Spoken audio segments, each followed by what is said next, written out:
ദൈവ തിരുനാമത്തിന് മഹത്വമുണ്ടാകട്ടെ. പഴയ നിയമത്തിലെ യാക്കോബ് തൻ്റെ മകൻ ജോസഫിനെ അനുഗ്രഹിച്ചപ്പോൾ വളരെ ശ്രദ്ധേയമായ ഒരു ഇമേജറി കണ്ടു. മതിലിന് മുകളിൽ വളരുന്ന ശാഖകളുള്ള ഒരു ഫലഭൂയിഷ്ഠ വൃക്ഷം. ഉൽപ്പത്തി 49:22. നീരുറവയ്ക്കരികെ നിൽക്കുന്ന ഫലസമൃദ്ധമായ വൃക്ഷമാണ് ജോസഫ്. അതിൻ്റെ ശാഖകൾ മതിലിനു മീതെ പടർന്ന് നിൽക്കുന്നു. ജോസഫിൻ്റെ ജീവിതത്തിൽ പൊട്ടക്കുഴി, കാരാഗൃഹം, അടിമത്തം തുടങ്ങിയ അനേകം മതിലുകളുണ്ടായിരുന്നു. പ്രതിസന്ധികളുടെ മതിൽക്കെട്ടുകൾ ജോസഫിനെ തടഞ്ഞപ്പോൾ എന്താണ് സംഭവിച്ചത്? ദൈവം അവനെ മതിലുകളേക്കാൾ ഉയരത്തിൽ വളർത്തി. ജോസഫിൻ്റെ ജീവിതത്തിലെ ആദ്യത്തെ മതിൽ സ്വന്തം കുടുംബത്തിൽ നിന്നുള്ള വെറുപ്പായിരുന്നു. അവൻ്റെ സഹോദരന്മാർ അവനെ പുച്ഛിച്ചു, അവൻ്റെ സ്വപ്നങ്ങളെ തെറ്റിദ്ധരിച്ചു, അവനെ ഒരു അടിമയായി വിറ്റു. ഊഷരഭൂമിയിൽ ആഴത്തിൽ കുഴിച്ചിട്ട ഒരു വിത്ത് പോലെ ജോസഫ് നീണ്ട 13 വർഷങ്ങൾ മറഞ്ഞിരുന്നു. കഷ്ടതകളിലൂടെ തൻ്റെ സ്വഭാവത്തെ രൂപപ്പെടുത്താൻ അവൻ ദൈവത്തെ അനുവദിച്ചു.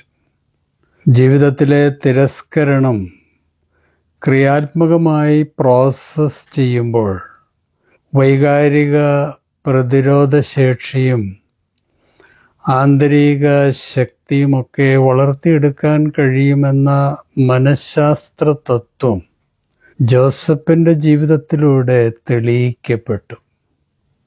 ജീവിതത്തിലെ മുറിവുകളും പ്രതികൂലതകളും ചിലരിൽ തകർച്ചയും മറ്റു ചിലരിൽ വളർച്ചയും ഉണ്ടാക്കാറുണ്ട്. ഇത് ഓരോരുത്തരുടെയും കാഴ്ചപ്പാടുകൾക്കനുസരിച്ചാണ് രൂപപ്പെടുന്നത്. ജീവിത ദുരന്തങ്ങളിൽ വെറുപ്പിനും പ്രതികാരത്തിനും പകരം ജോസഫ് അനുരഞ്ജനത്തിൻ്റെ സമീപനമാണ് സ്വീകരിച്ചത്.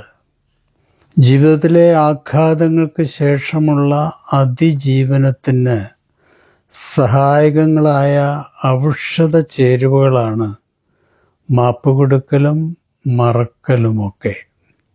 പൊത്തിഫറിൻ്റെ ഭാര്യയുടേത് ദുരാരോപണമായിരുന്നുവെന്ന് കാലം തെളിയിച്ചു.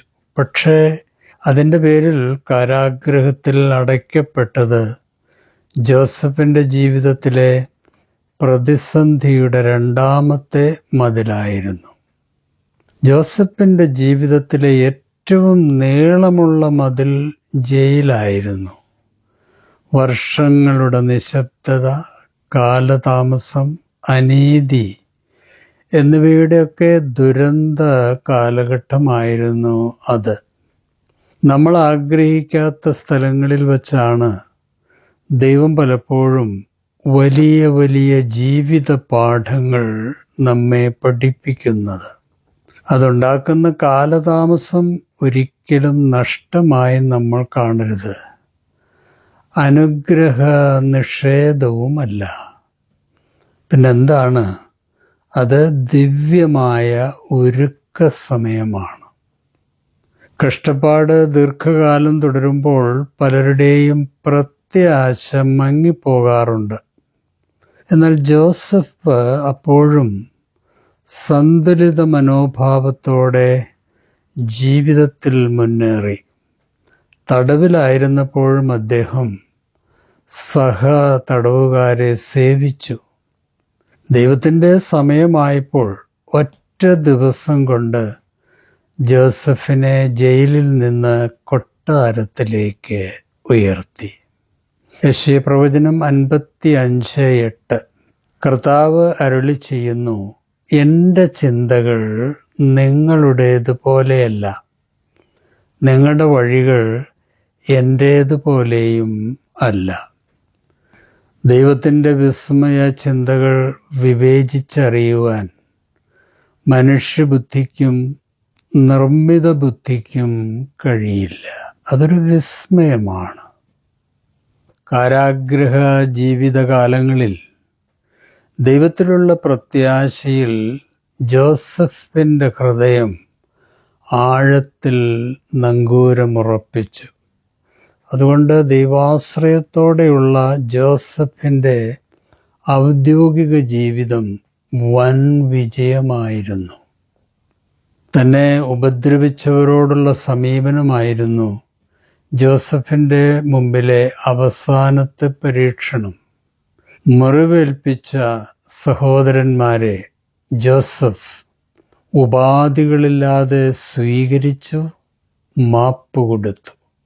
അങ്ങനെ ആ മതിലും ജോസഫ് വിജയകരമായി ചാടിക്കടന്നു. ക്ഷമ ഒരു ബലഹീനതയല്ല, അത് വൈകാരികവും ആത്മീയവുമായ സ്വാതന്ത്ര്യമാണ്. മാനസിക ഭാരം ഇറക്കി വയ്ക്കാനും ആന്തരിക സമാധാനം പുനഃസ്ഥാപിക്കുവാനും ക്ഷമ സഹായകരമാണെന്ന് മനഃശാസ്ത്രം സ്ഥിരീകരിക്കുന്നു. ദുരന്തങ്ങളിൽ നിന്ന് പരമോന്നത സ്ഥാനത്തേക്ക് ഉയർത്തപ്പെട്ടപ്പോൾ ജോസഫ് കടക്കാർക്ക് മാപ്പ് കൊടുത്തു. മനസ്സിലെ പ്രതികാരത്തിൻ്റെ ഫയലുകളെല്ലാം ഡിലീറ്റ് ചെയ്തു. ദൈവം നൽകിയ ശ്രേഷ്ഠ നിയോഗങ്ങളിൽ സമഗ്രതയോടെ പ്രവർത്തിക്കാൻ ഇതൊക്കെ അദ്ദേഹത്തിന് സഹായകമായി. ഉന്നത സ്ഥാനങ്ങളിലേക്ക് നമ്മെ ദൈവം കൈപിടിച്ച് നടത്തുമ്പോഴും വിദ്വേഷത്തിൻ്റെയും പ്രതികാരത്തിൻ്റെയും ഫയലുകൾ ഡിലീറ്റ് ചെയ്യുന്നത് നമുക്കും സഹായകമാകും. ശുഭപ്രതീക്ഷകളുമായി കഴിഞ്ഞ വർഷം ജീവിതത്തിലേക്ക് ചുവടുവെച്ച പലർക്കും അത് പൂർത്തിയാക്കുവാൻ കഴിഞ്ഞില്ല.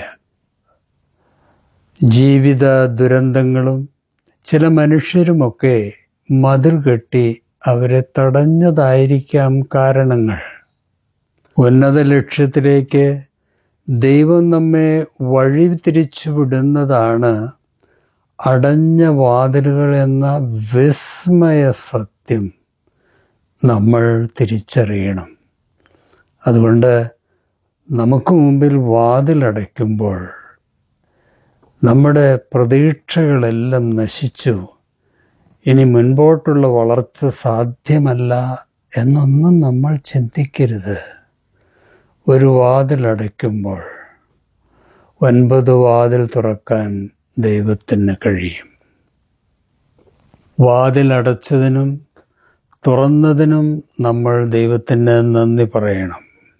നമ്മൾ ഏത് വഴി പോകണമെന്നും നമ്മുടെ ജീവിതത്തിൻ്റെ ഡെഡ് എൻഡ് എവിടെയാണെന്നും തീരുമാനിക്കുന്നത് ഡിവൈൻ നാവിഗേഷൻ സിസ്റ്റമാണ്. അതനുസരിച്ച് മുന്നോട്ട് പോവുക എന്നതാണ് നമ്മുടെ നിയോഗം. ഈ പുതുവർഷത്തിലേക്ക് നാം പ്രവേശിക്കുമ്പോൾ കഴിഞ്ഞ വർഷം നേരിട്ട വെറുപ്പ്, നമുക്ക് മുമ്പിൽ അടച്ച വാതിലുകൾ, അപമാനം, കാലതാമസം, നഷ്ടങ്ങൾ തുടങ്ങിയ മതിലുകളെ ഒരിക്കലും പരാജയങ്ങളായി നമ്മൾ കാണരുത്. മറിച്ച് സ്വർഗസ്ഥ പിതാവിൻ്റെ ദിവ്യ പരിപാലനങ്ങളായി അത്തരം പ്രതിസന്ധികളെയും തടസ്സങ്ങളെയും ഒക്കെ കാണുന്ന ഒരു മെൻ്റൽ സെറ്റ് നമ്മൾ റീസെറ്റ് ചെയ്യണം. അപ്പോൾ നിങ്ങൾക്ക് മുമ്പിലെ യെറീഹോ മതിലുകൾ അതിജീവിക്കുവാനുള്ള ശക്തി സർവശക്തൻ നിങ്ങൾക്ക് തരും. നിങ്ങളുടെ ഇപ്പോഴത്തെ പ്രതിസന്ധികൾ ഒരിക്കലും അന്തിമമല്ല. ഏതോ വലിയ വിസ്മയ നിയോഗങ്ങൾക്കുള്ള ശാക്തീകരണത്തിനായി തീച്ചൂളയിലെ അനുഭവത്തിലൂടെ ദൈവം നിങ്ങളെ നടത്തുകയാണ്. നിങ്ങളുടെ പ്രത്യാശയുടെ വേരുകൾ ജീവജല ഉറവകളിലേക്ക് വളർന്നുകൊണ്ടിരിക്കുകയാണ്. മതിലുകൾക്ക് മുകളിലേക്ക് സർവശക്തൻ നിങ്ങളെ വളർത്തിക്കൊണ്ടിരിക്കുകയാണ്. ദൈവത്തിന് സ്തോത്രം. നിങ്ങളെ തടയുവാനും പ്രതിരോധിക്കുവാനും ശ്രമിച്ചവരൊക്കെ വാസ്തവത്തിൽ നിങ്ങളെ ശക്തരാക്കുകയാണ് ചെയ്തത്. ഇപ്പോഴത്തെ അപമാനത്തിൻ്റെ കാരാഗ്രഹത്തിൽ നിന്നുള്ള ആ ഉയർച്ച അധികം വൈകാതെ സാധ്യമാകും. നിങ്ങളെ തടഞ്ഞവരുടെയും പരിഹസിച്ചവരുടെയും നടുവിലൂടെ വിജയോത്സവമായി കർത്താവ് കൈപിടിച്ച് മുന്നോട്ട് നടത്തും.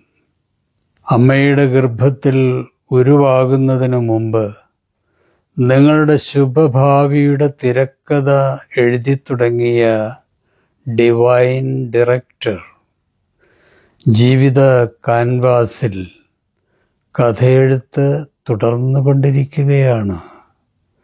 നിരാശപ്പെടരുത്, തളരരുത്. വഴിയും വാതിലുമായി സർവശക്തൻ കൂടെയുണ്ട്. ശുഭാശംസകളോടെ എ പി ജോർജച്ചൻ.